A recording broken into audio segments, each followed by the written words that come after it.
Hello, everybody. We are back, and we are ready to get into our first match of the day. It's going to be Collin Merli-Matthews versus Jared Grimes. Collin's going to be playing Charizard EX. Jared's going to be playing Chien-Pao. And I think we just go ahead and go straight to the table and get into this. They're ready. Let's get started. Yeah. All right. So, obvious thing to talk about here is Jared playing the Chien-Pao deck, obviously. But Collin playing a deck that's not Mew is very exciting. Looks like Jared won the coin flip, went first, and is getting things started off here with the Hisuian Heavy Ball. Going to check all those prize cards really quickly and see what's up. These two decks are, if you have been playing the Pokemon TCG recently, the competitive scene especially, you will be familiar with these two archetypes. One is Charizard Pidgeot, the other one is Chen-Pao Baxcalibur. And we'll explain the basic strategies to you this game, but for the most part, the overall strategy is pretty similar to how these decks played out in the previous format. Yeah, very little has changed with how these decks function, even though they do have a lot of the new powerful cards, like the Ace Specs, for example. Ace Specs, for those who aren't familiar with, each deck can have one Ace Spec type card, kind of like the Radiant Pokemon in the past. The Zard deck is going to be playing the Maximum Belt that you can see there on stream. That basically just increases the damage you can do to your opponent's active Pokemon if they're an EX Pokemon by 50.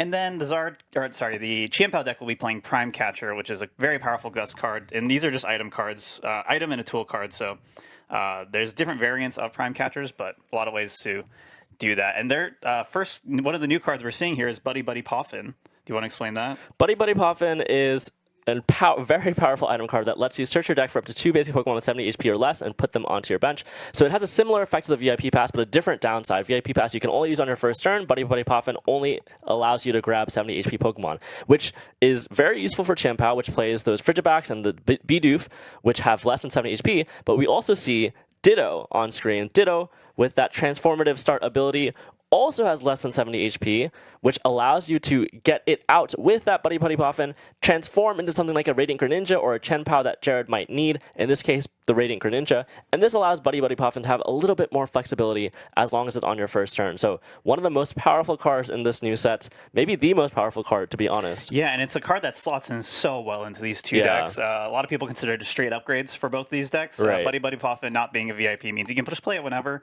Very easy to burn the card, especially in a deck where you're running B-Barrel like Chien-Pao. It's just so easy to thin those out. You don't have to worry about drawing into VIPs and then getting stuck in your hand later. And Jared's having a great turn so far, just getting basically everything. Earth and Vessel to get energies, got the Chien-Pao down, got 2 Frigibacks, the Bidoof, Radiant Greninja. What more could you ask for?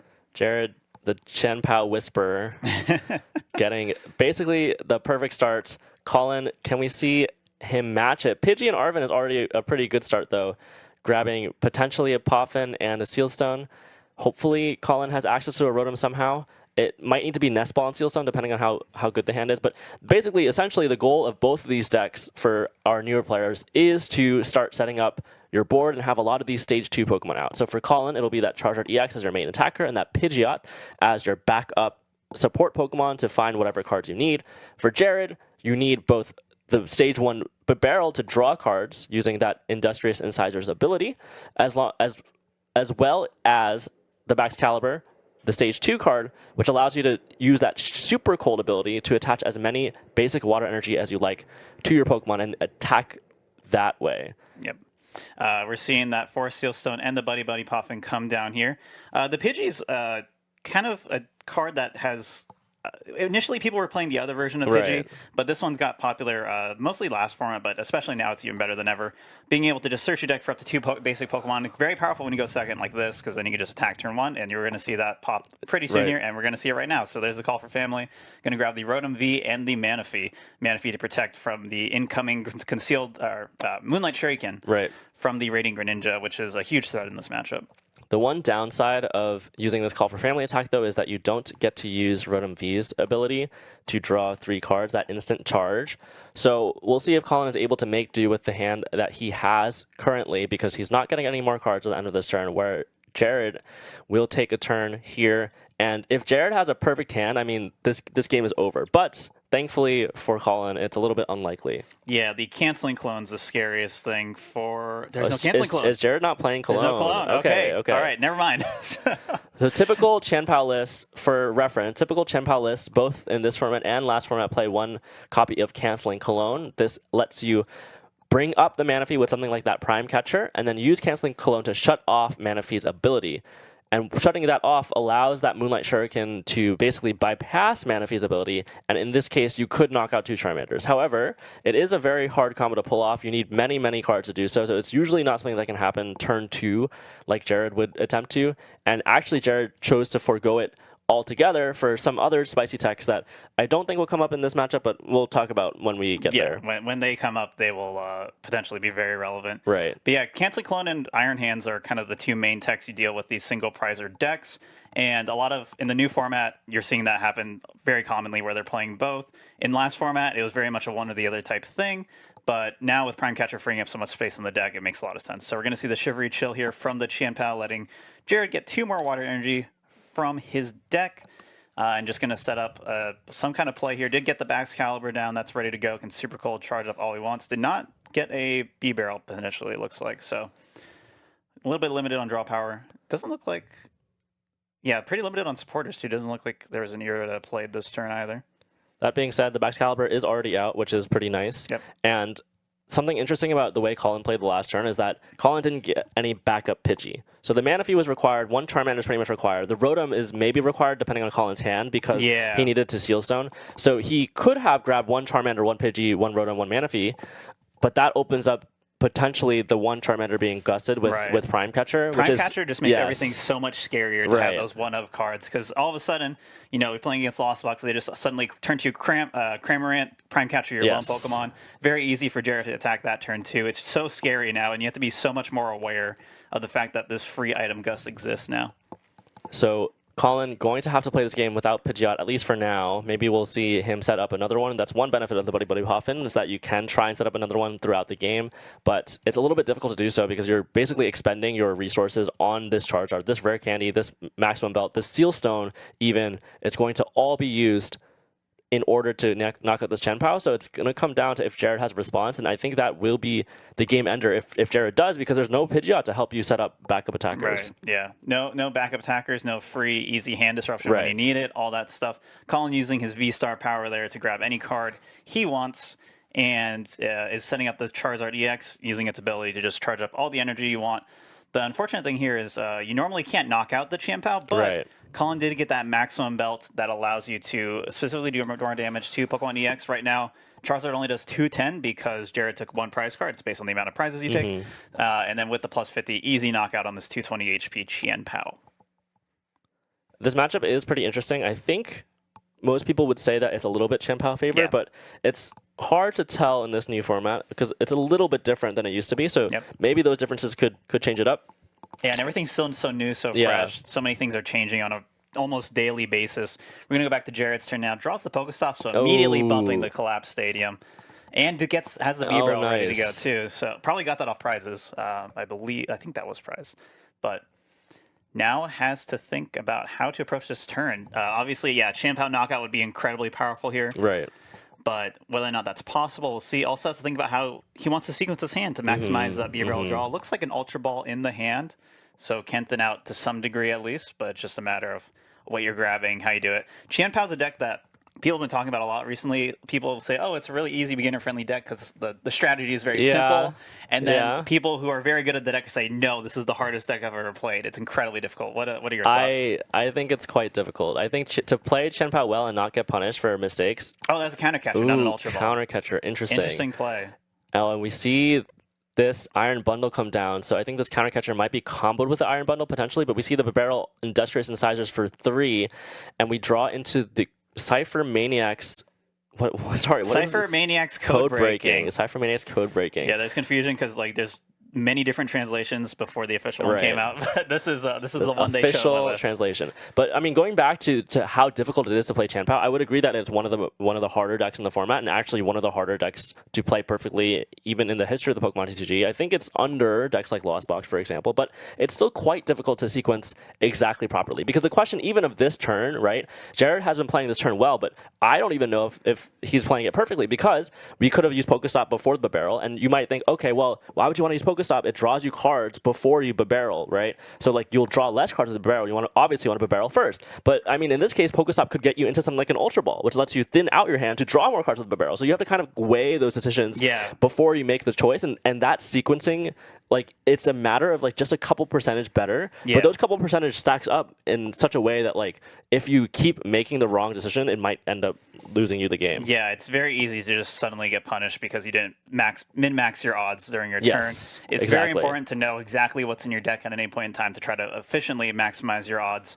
And obviously, you don't have to maximize your odds to achieve results you want every turn, but eventually it comes back to bite you. And if you're a player like Jared, who has consistently done very well with this deck, obviously, it stacks up and shows that he knows what he's doing to some degree.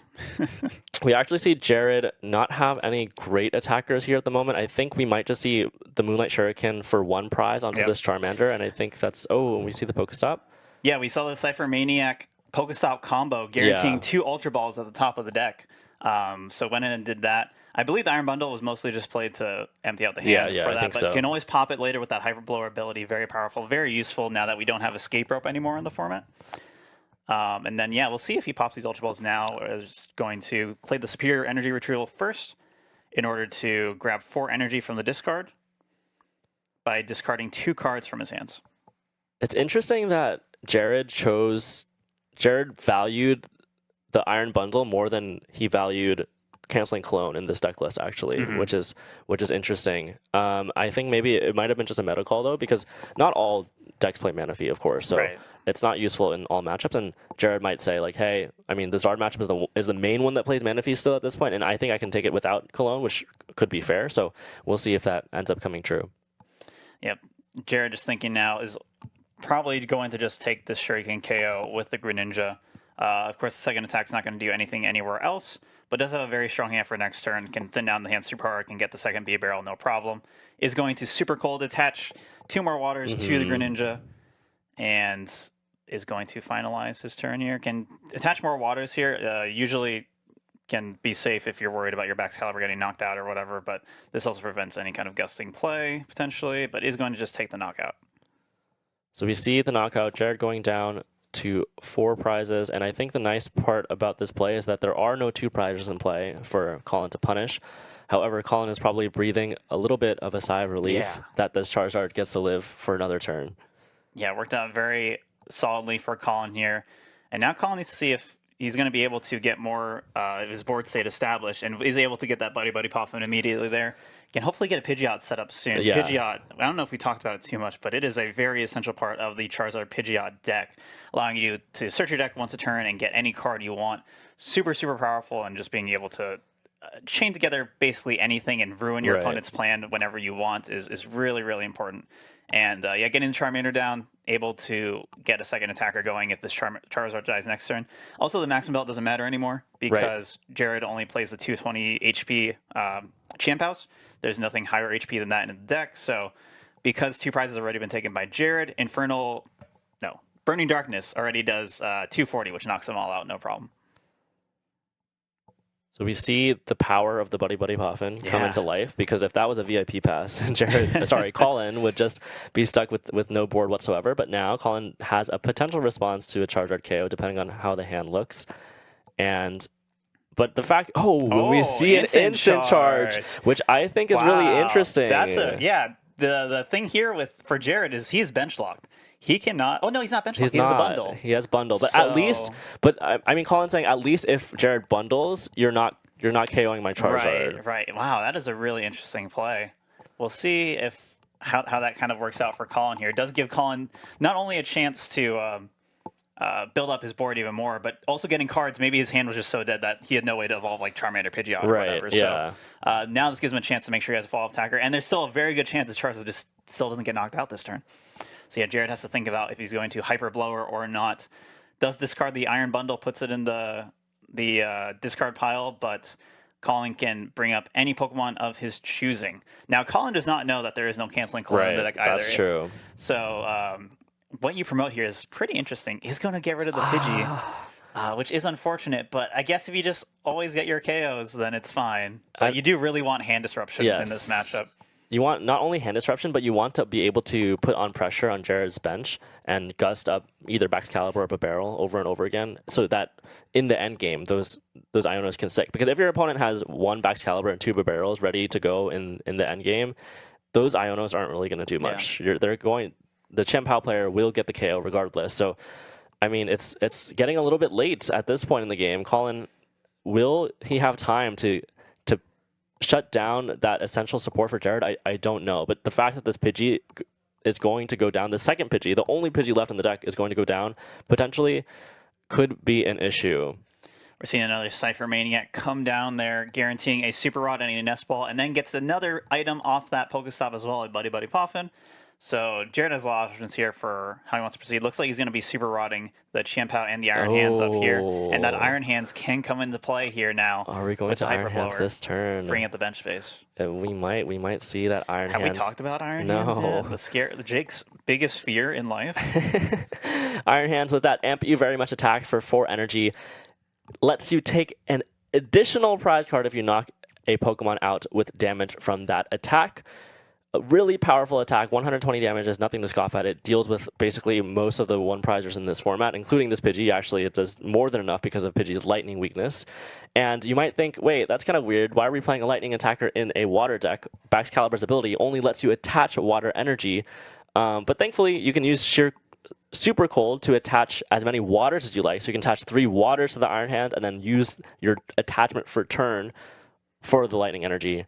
And that should be enough to get you there. And I think this Iron Hands coming down onto the bench indicates to me that this Iron Hands play is ready to happen. Yep. We did see that there is the Lightning already hand from last turn. Does have the superior energy retrieval to get any waters that Jared needs from the discard pile. So more than enough energy to do that. I'll probably discarded the Lightning at some point too, but did get it back. So is ready to go. I'll probably Ultra Balled it earlier. And can even do some B-Barrels. Has not B-Barreled yet. So, right. So many things, so many options here for Jared. Is going to draw some cards here. And yeah, this is kind of what happens when you don't have your Pidgeot set up. You can't do any Iono or Roxanne. That's another thing that Zard decks are running very commonly now is the Roxanne, which wouldn't be active yet, but would be a very effective way to slow down Jared potentially next turn. But at the same time, even with the hand disruption, 2 B-Barrels is incredibly difficult to deal with. Roxanne does nothing against 2 B-Barrels, basically, against this deck. Jared also still has access to Prime Catcher this game, so if you don't deal with this Iron Hands, that's another potential win condition. So Collin might feel like he wants to target down that Baxcalibur. We know 1 rare candy has been used, 1 rare candy has been discarded already, but if you target down the Baxcalibur, I mean, this Iron Hands gets to stay in play, and then Prime Catcher would win the game, so it's looking pretty dicey for Collin at this point. All right, there is the amp you very much. We'll see what Collin can pull together here. Again, if Jared wins with Chien-Pao, Jared now has to switch decks, and we'll have to switch to playing. Is it? I think it's Lost Box. It's Lost Box. Lost Box. Yeah. Right. We'll have to switch to Lost Box, whereas Collin can keep playing the Zard or can switch to an Arceus deck. So we'll see what happens here. But yeah, just Jared. I suspect Jared will take a lot of easy Chien-Pao wins today. Yeah. Just being so experienced, so skilled with a deck that is. Even got even better in this format. Some might say Jared is expected to win when he's on his Chen-Pao, but we'll see if that holds up with his second choice, the Lost Box. And I think Collin is really racking his brain to see what the win conditions are here. Something like Counter Catcher plus Roxanne would be great, but I mean, Collin's hand has to be not very good. There's no Pidgeot to access. I mean, the Seal Stone is down as well, so you don't really get to do exactly what you would like without that Pidgeot. Yeah, it does have Lumineon. Okay. So can guarantee either Iono or Roxanne here. Both powerful disruption cards. However, again, those B-Barrels will kind of stifle how effective they actually are. But that is probably your best bet at this point. But even if that happens, Jared just doesn't match a 2-prizer next turn. And then still buys another turn where he can dig through double B-Barrel again. Yeah, 2 B-Barrels are really quite tough. And we see Palpad for 2 Arven back into the deck. Palpad is an interesting choice in the Charizard deck. I don't know if I agree with it per se, but it does let you use some supporters multiple times, such as that Aerie, such as this Turo in the deck.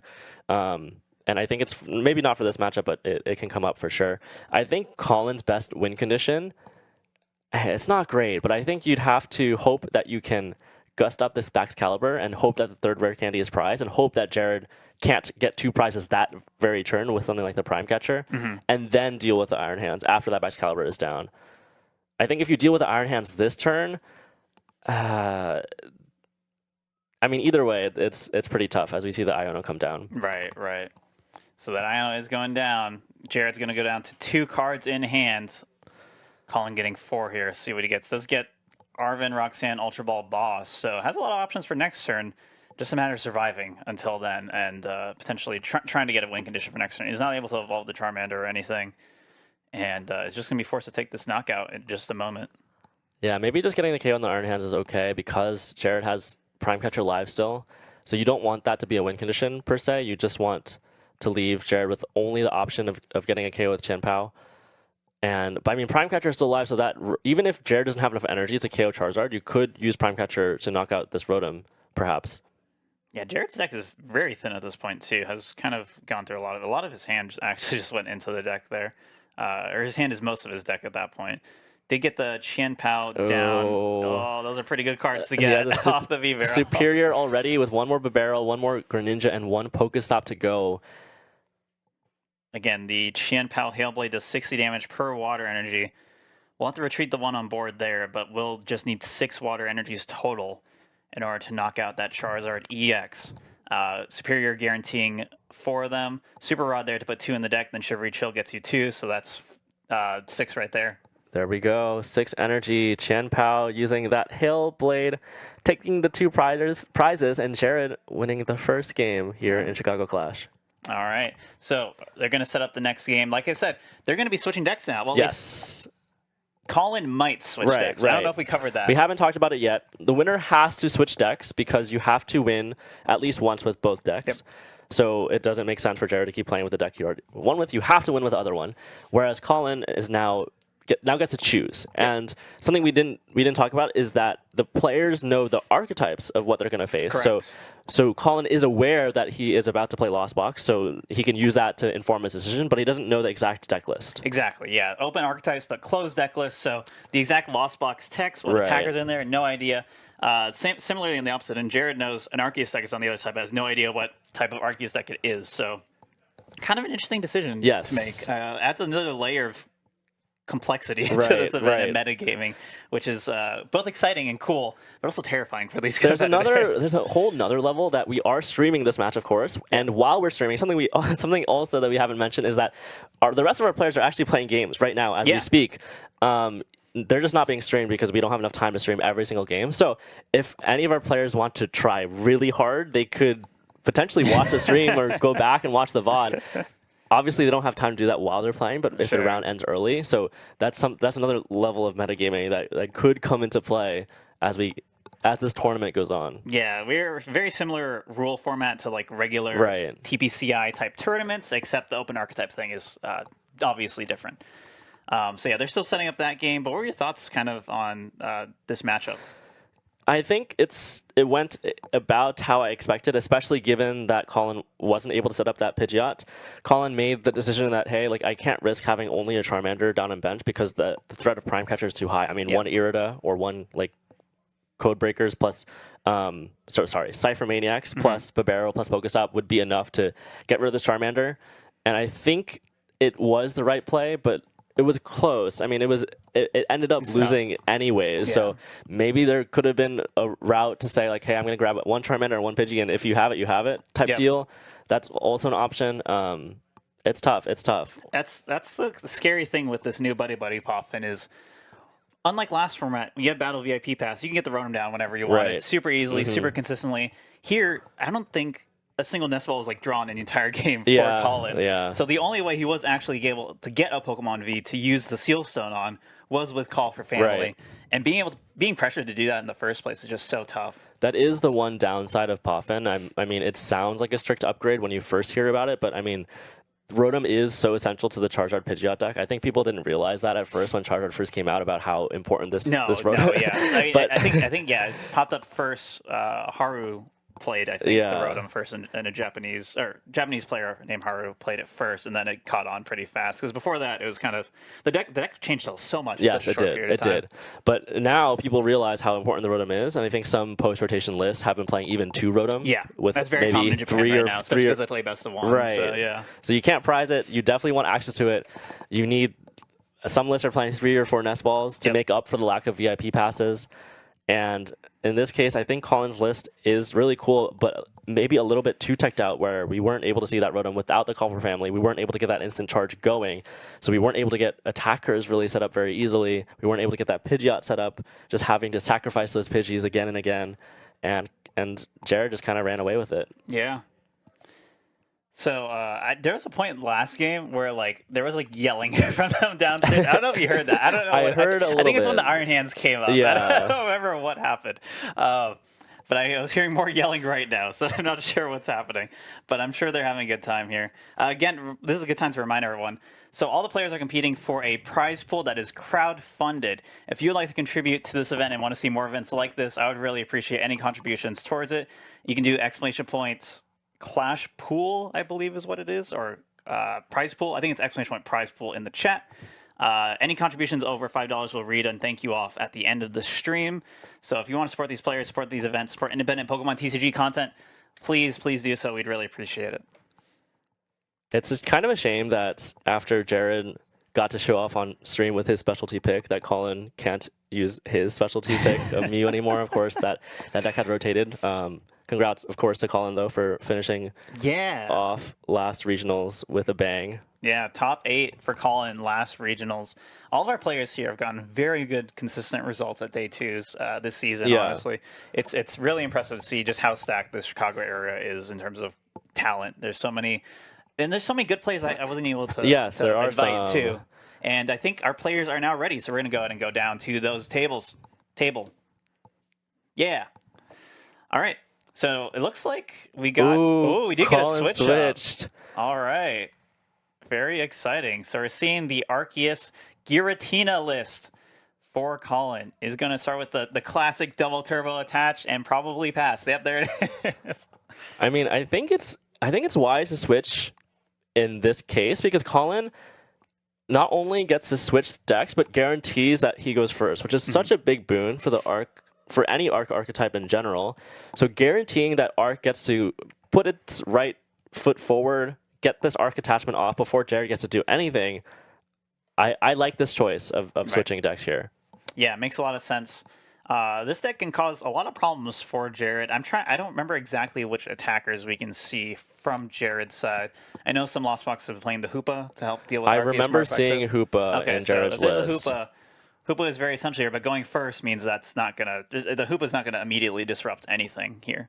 But the Lost Box, this matchup's actually pretty interesting for both sides here. What you're trying to do as the Lost Box player, if you are playing the Hoopa, is set up a scenario where you can either typically want to set up kind of checkmate where they can't knock you out immediately. So the easy thing to do is like Lost Vacuum maximum belts while you KO a Giratina or their only Giratina on the bench. So if you're able to deal with like Prime Catcher or whatever, and then all they can do is 180 or 200 with an Arceus, then your Hoopa or your any EX Pokemon just stays alive for an extra turn. So being able to do stuff like that is really, really useful. So we're starting with the Colress there for Jared. Did get to see the prizes with the Hisuian Heavy Ball and is now searching through the deck. I'm currently not seeing a Lost Vacuum in Jared's list, I don't think. So we'll see if that comes up. Oh, interesting. Yeah, no Vacuum. I remember the good old days of Turbo Lost Box. Where it might be there. It might be doubled because the other list has it. So Okay. there might be a Lost We're Vacuum. using a fancy tech display to show the cards. There should be a Vacuum in there. So we're going to see the concealed cards come down for Jared there. Going to draw even more cards. They get the Hoopa there. Hoopa, yeah. The thing with Hoopa, too, is you can potentially bench it early and attach, but it is really risky in this matchup because if Collin just has one of 3 pieces in hand already, he can Starburst for the other 2, so you just need like Boss, Belts, Energy cards and Evo. So. And just the pass. Ooh. So we see Colress, which is a great start, and we see concealed cards, but no Comfey whatsoever, no Buddy Poffins, and I think that means Collin is going to start this game off with a huge advantage. For sure. So we'll see how Jared recovers from it. Kind of I'm assuming that was a Nest Ball then that grabbed the Greninja, and it's always kind of a tricky call if you grab the Comfey or the Greninja. But in this case, kind of just hope you draw into something decent with the concealed cards so you can actually fill out your board. Unfortunately, with the Buddy Poffins, I believe Jared is also even playing 4 Buddy Poffins, so whiffing there is pretty tough. And we're seeing the Arceus V-Star popping that Starburst, the V-Star ability. Grab any 2 cards of his choosing. So obviously very many powerful things you do with it. A lot of times you want to do like Iono or any kind of hand disruption here, Judge. but you know Jared's hand is bad, so you probably don't want to do that. I saw Collin grab the judge off of the Starbirth, so I think it's a close call because you know that Jared didn't have a Buddy Buddy Puff, and you know that Jared doesn't have any Comfey. So you know that part of the hand is bad. But you also know that Jared played the Colress, so you might say, hey, I mean, Jared played Colress last turn. If Jared saw another Colress off the Colress, I'm sure he grabbed it, so there might be another one in hand. Jared's hand at that point was quite large, so I can see the reasoning behind this judge. For sure. And Judge is just such a powerful disruptive card against Lost Box in general. And yeah, the fact that Judge specifically shovels into the deck and not Ayano just drawing it basically prevents Jared from drawing closer into those cards that he really desperately needs and could just put him even further away. I also do think that it's especially powerful this turn without any Comfey because you kind of need Comfey on your bench to recover from this Judge. I mean, Jared draws into one now, but you can't send it up after this KO. It's in the hand. It's not on the bench. So I think Collin is starting this game off with a massive lead, and it'll be tough for Jared to bounce back, especially with a hand like this. There's no way to retreat this Greninja into Comfey. Yeah, very tough start here. We're seeing the Spiritomb, by the way, in the Lost Box list. Do you want to explain why we're seeing Spiritomb? Because this is not the only time we're going to see it probably today. Right. So Spiritomb used to be mostly for the Mew matchup, right? Because it turns off Genesect V. That card has rotated, not a threat anymore. So now it's mainly for Rotom V, and it can be used in the charge. We just draw the Comfey. So yeah, I mean you can draw them, but you can't do anything else. So it can be used for the Charizard matchup, like we saw last match, where Rotom V ended up being part of Collin's attempt to win that mid-game instant charge, but it's mostly for instant charge in the Snorlax control matchup, which we might see later on. Speaking of new cards, Airy here, allowing you to discard 2 item cards. Did get rid of, I believe, a Nest Ball, and I think there's one more thing in there. It was just Nest Ball was the only item. Okay, it was just Nest Ball, okay. Just Nest Ball was the only item, and Collin, I mean, Collin also gets additional information knowing what is exactly in Jared's hand, and Collin is now feeling pretty great knowing that the rest of the hand is essentially useless. Jared gets to finally use the first flower selecting of the game to try and get back into it, but is it too late? I guess it's not definitely too late with the power of that Hoopa, but it's getting close. It's about to be too late pretty soon. And these prizes are so tough the more I look at it for Jared. 2 darkness, 2 of your 4 darkness means like the odds of you getting the attach gate on the Hoopa is so tough, and it's hard to burn 2 gates when you already lost 1 gate turn 1 off your first Colress. Did not get anything super useful off that flower stuff. You're just going to have to pass again. I think we're going to see a game 3. At least Jared can pop that Roxanne next turn. However, there's B-Barrel already active, and it looks like potentially a second one going active here soon too. So even more options. We'll see what Collin decides to grab here. ArcTina is a list that has not seen a lot of popularity in online tournaments since rotation has happened. However, a lot of our players actually brought some variant of it today, which is pretty interesting. Arc actually tends to be pretty popular in the Chicago area, so I think it makes sense that it's well represented here. And Collin, I mean, he's got everything he could possibly ask for right now, using that Industrious Incisors to draw up to 5, going to take a knockout on one of these Comfies. I miss the good old days of Turbo where this game would have been over by turn 1 Dragonite V, knocking out that Arc V. But there's just not enough space in Lost Box anymore to play all those Turbo cards to try and get that 7 in the Lost Zone immediately. There's just no room. You have to have all these niche tech attackers to deal with the variety of threats that exist in the format. All right, that Roxanne is active now, so if Chorus is with... I was just going to scoop. Okay, it makes a lot of sense. Yeah. Plenty of time now to finish up that game 3. And we'll see... Now they're both locked into which list they play now. So Collin has to go back now to Charizard, whereas Jared has to play a Lost Box list. And that matchup is pretty interesting if they don't... like. We were talking about it a little bit. We talked about this a lot yesterday, too.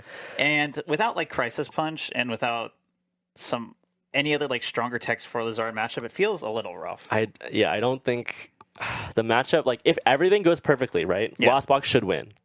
I think almost every time. If everything goes perfectly for both players, I think Lost Box has the tools to close it out. The problem is with Iono and Airy existing, it's hard, and Roxanne in Collin's list, it's hard for everything to go perfectly. That's the issue. And I would say the majority of the time it actually doesn't, and the majority of the time Charizard will win. That's my... just being able to pitch you out for like any of those supporters whenever you need it is so devastating. And your best option as Jared is basically to either you either Sableye, put some damage on the Pidgeot so you can amp it later. You arm press it, or you Frenzy Gouging with the Roaring Moon. And all those options are like kind of tough to pull off, and some of those options also like either weaken you for the next turn, Right. or use so many resources, or just like the Sableye route. If they Ion you between those turns, Yep. you really have to make sure you have enough resources to draw into, potentially double gate for the next turn, and Prime Catcher or Counter Catcher or Boss or whatever. It feels like Lost Box in this format can consistently pull off one of those plays, can pull off a big attack once, pretty much every game. Yeah. Like, you can Frenzied Gouging once a game, for sure.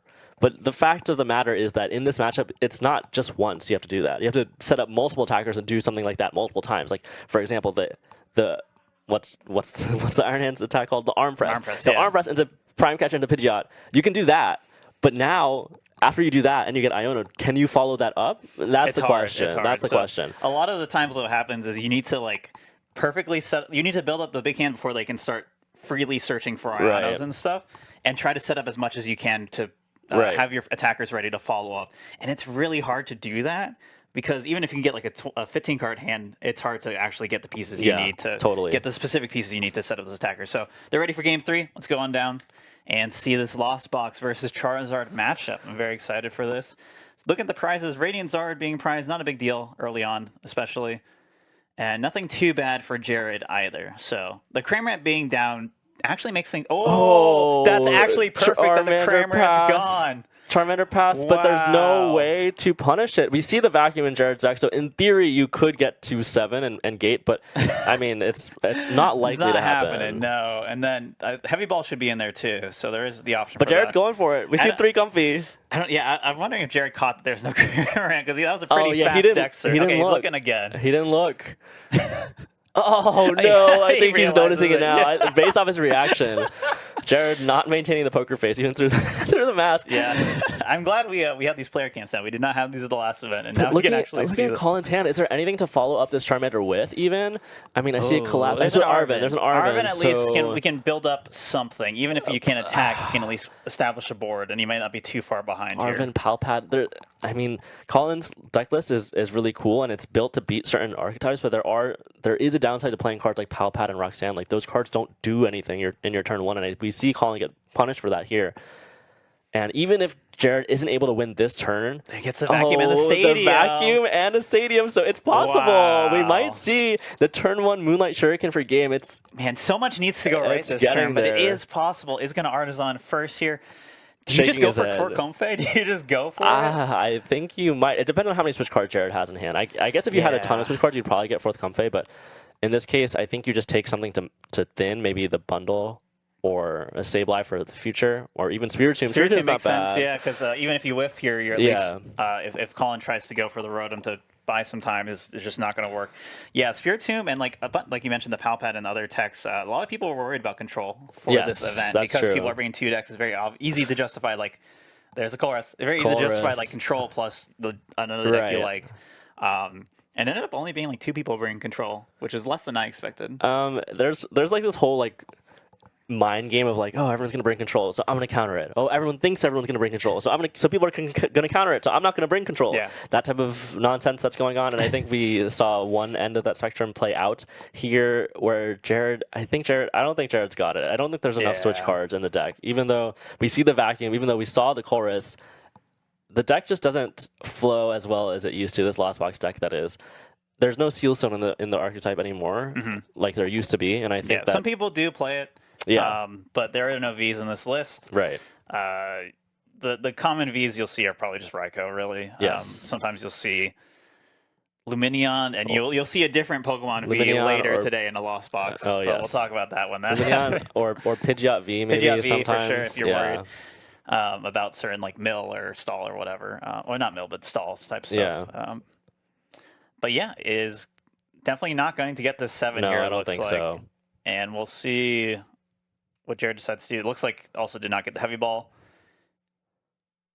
And we see, I don't know if that was a retreat or Probably a switch card was switch played. card. Okay, Yeah, switch we card. just Can't really see see it off screen. We'll have stronger borders for like where the gameplay Discard? area is. Okay, yeah. For going forward, we'll try to fix that. Vacuum away this Artisan makes So sense. close. So close, yet so far. 7 in the loss zone, but no gate to follow it up with, and just attaching to a Comfy to set up for the following turn. I guess it makes sense to attach to Comfy if your rescue board is prize if you only play one. Mm-hmm. Otherwise, it might make more sense to attach to Greninja, for example, in case you find a rescue board, and it's just going to be past. Collin lives another day, another Arven, but but not exactly. that's not a Zard attack, because like normally you can think of Arven as, oh, I get to get any 2 cards. I get to get Rare Candy plus Sealstone, and I get to get my Charizard, but there's no V in play, so you can only get one, really. The Rotom is prized anyway. True. So Lumineon is your only option at this point, and that might actually work out to help disrupt Jared on future turns anyway, but doesn't have the Ultra Ball to actually go grab that. So this is just going to be a Buddy Poffin and then chill. This is so rough because with the water being there, there's a chance that Moonlight Shuriken actually doesn't happen here. Yeah, there is a chance. Okay, can at least call for family. Okay, that's true. So that helps tremendously here.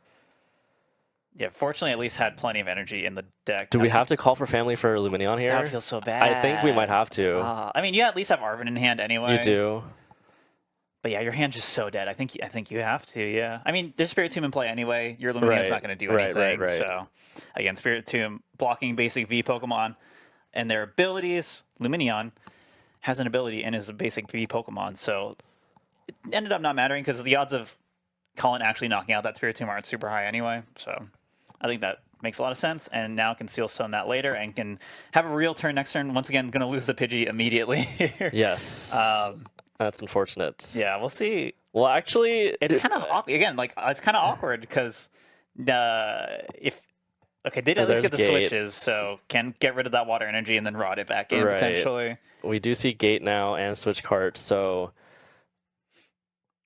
Jared can attack with something, but what he attacks with, I'm still not sure. Greninja is an option just to take 90. It feels so bad compared to Graham, obviously. Yeah, you're burning a resource for that. Sableye would be really good here, and we can get to 10, but I don't see a Sableye yet in hand, so Jared has to dig a little bit to find it. But yeah, Sableye devastating. It is in hand. It is in hand, and Mirage gets in hand as well. So this attack is pretty much guaranteed as long as Psychic Energy is in the deck, and it looks like it's not prized. So yeah, Sableye card we have not mentioned yet, but hasn't changed since it came out. The main thing is.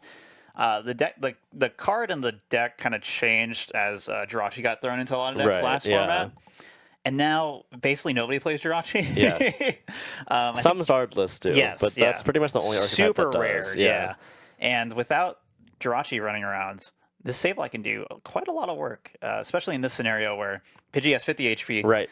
Both Charmanders, they only have at most 70. Manaphy has 70. You may even want to knock out. Actually, I don't even know what you do knock out here. I guess. Do you go Pidgey Manaphy? I don't think I would. I think I'd go Pidgey Charmander. Yeah. And that would force Collin to find another Charmander, because if you only have the one and you evolve only the one, then that can get dealt with Roaring Moon. Sure. So I think I would pressure the Charmander and force Collin to find something else, because if you take out the Manaphy and then Collin evolves both Charmanders, then getting rid of the Manaphy didn't do anything for you because you don't have great Moonlight Shuriken targets. So I think I would knock out a Charmander here. All right, we'll see what Jared decides to do here. Is going to put 5 of the Lost Mine damage counters on the Pidgey, and his thinking about it is going to take out the 70 HP Charmander. Cleanly works out there. Could have taken out the 60 HP one and then put 10 on like a Manaphy or something. Yeah. That could have opened up some lines later, potentially, but still gets the 2 prizes all good, and is going to play the Arven, get a Rare Candy, and the Maximum Belt, which is useless here, but thins out the deck a little bit. One thing to note, too, that's actually very relevant for this matchup is a lot of Zard lists, especially in Japan, I don't know if it's been super popular outside of it, have been throwing in the Mist Energy. Right. Where you use Pidgeot to search out the Mist Energy, there's no other way to find it, and the Mist Energy basically blocks any kind of effects of attacks on that Pokemon. So, like, if a Pokemon has Mist Energy attached, you cannot Sableye Lost Mine to it. Right. And also, more importantly, you can't Frenzy Gouge at Knockout. That's true. So without that kind of protection in Collin's deck, there's no way to stop a Frenzy Gouging from knocking out this Charizard.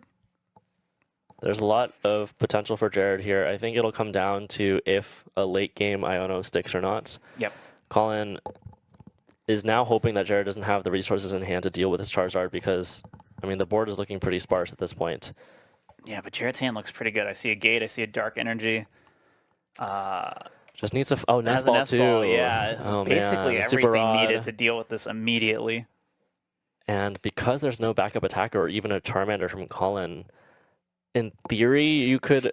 I mean, Collin didn't even attach the Fire Energy Lumineon, so you can't even Radiant Charizard at this point. So if Jared does pull off that Frenzied Gouging play, There he goes. there's a Roaring nest Moon. ball for the Roaring Moon. If Jared's able to do it, which I think he is, I mean, Warden Dark Energy is prized, so he has to sequence this correctly. Yeah, there's 4 darkness in the deck, Okay. so very easy to hit it here.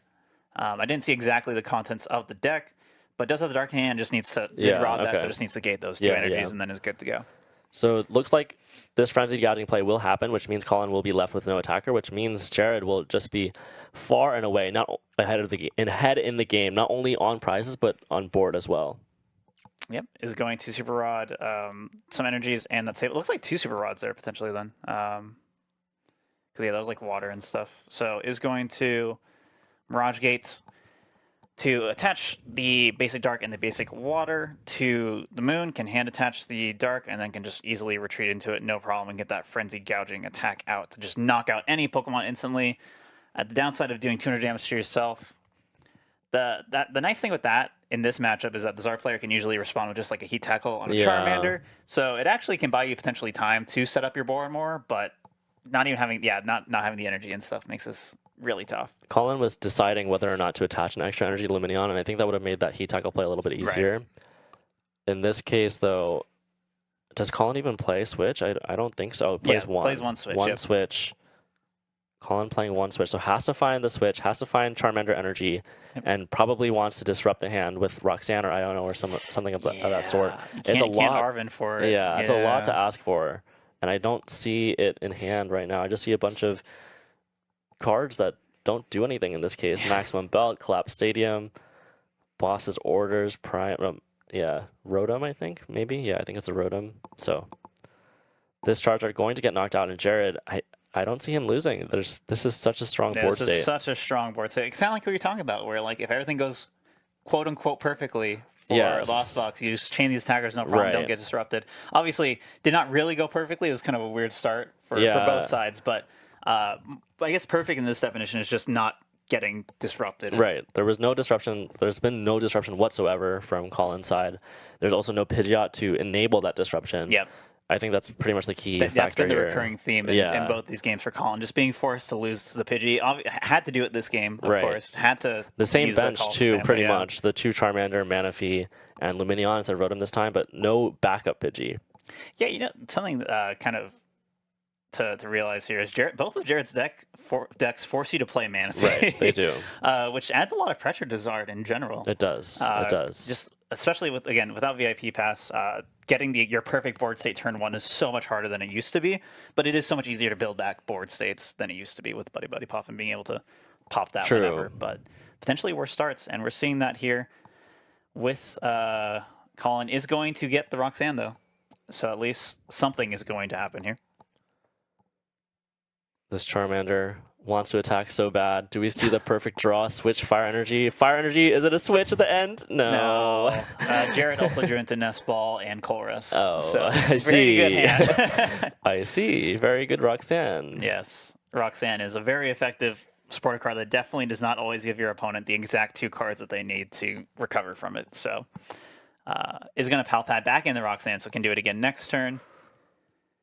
And yeah, just barely whiffing the Heat Tackle here. So tough. No, this isn't even Heat Tackle or Charmander, I guess. Oh yeah, didn't even have one of those in the deck. There is at least one, but I don't know when or if it was played. I think it was the one that became evolved. Charizard. Yeah.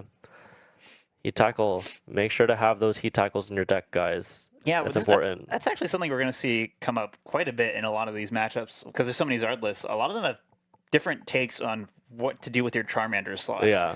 In Japan, a lot of what we were seeing was just straight up 4 Heat Tackle Charmanders, just call it a day. Yeah. Don't worry about the Lost Box Sableye thing, just evolve in time and you're good. And then I kind of see a lot of the opposite from international players, especially in this tournament, where a lot of them are just very worried about it. Prime Catcher. And that'll be it. Jared winning this best of 3, not having to rely solely on the Chien-Pao. to take it, but that doesn't prove to be an issue for No. Jared, winning Yeah. 2-1 and taking the first win here at Chicago Clash. Yeah, very rough Charizard moments for Collin there. Did have a strong showing Yeah. with the Arceus deck, no Right. problem whatsoever. But the Zard deck, some of the problems with rotation kind of popped up with it, and just not being able to get that strong board state early on. And also Jared just playing 2 decks that also can devastate your board state for early sure. on, kind of causes issues there too. The so-called B-diff. BDIF. It stumbles a little bit here today. Best Zard in format is we'll see how it does. There's so many Zards here today. We'll see plenty of it. So if you want more Zard action, I think it's all Zard Pidgeot too. So we'll see a bunch of that. We're gonna go to a quick break before we get into our winners interview with Jared in just a moment. Hello and welcome back everybody to Chicago Clash. I am Etchy, and joining me, the winner from the first stream match, Jared. Jared, you just won your first set 2-1. You're now 1-0 in the Chicago Clash. You played 2 different decks here. How has the kind of the 2-deck process been for you? Yeah, it's been really interesting. I definitely wanted to find a way to, I guess, complement Chien-Pao's, because I play Chen-Pao. Just the going first, I aggressively want to go first with Chen-Pao, and then kind of trying to find something to offset that. Maybe if I play against another deck that, I just want to kind of have a deck that goes second, consistently, and that just happened to be Lost Box, and I think they complement each other quite nicely. Yeah, we were talking about it during the cast, but kind of both decks kind of force your opponent to do very specific things at the same time. One of the things we've said were both decks force you to play Manaphy immediately, Right? And that just applies so much pressure, especially against Charizard, as we saw in that match. Both games, you're able to just by your deck being your deck, was able to force very specific board states from Collin that prevented him from actually getting set up. Is the Zard matchup one that you're particularly worried about going into this? As Chen-Pao? Yeah, or as when you're making your deck selections overall. Yeah. Oh, absolutely. I mean, yeah, Zard is definitely the deck to watch out for in my mind. I'm expecting it to be the most played at UIC, just because, I mean, everyone's been playing Zard. It's probably positioned to be one of the best decks. And so it's definitely something that I keep in mind going into this. And I was actually kind of worried about the Lost Box matchup into Charizard, because if they get set up, it's kind of tricky to just chain the Roaring Moons, especially with the Iono pressure. Yeah, right. And now they all have Roxanne too, and can search that out whenever. I guess it's so. terrifying. I didn't know that. Yeah. that was news to me. Yeah, very common now in these Zard lists, and it is terrifying. But if they just never set up Pidgeot, it's totally fine. Right. Next thing I want to ask you is, you're a player known for playing Chien-Pao in and out all the way through. I think this entire season you've only pid Chien-Pao, right? Yes. How has that experience been, and would you recommend that for other players? So it's definitely been fun. When I started off playing Chen-Pao, it was with a 1/1 Arceus V-Star, and then I kind of segued to a Pidgeot build, and then to a Rodon build.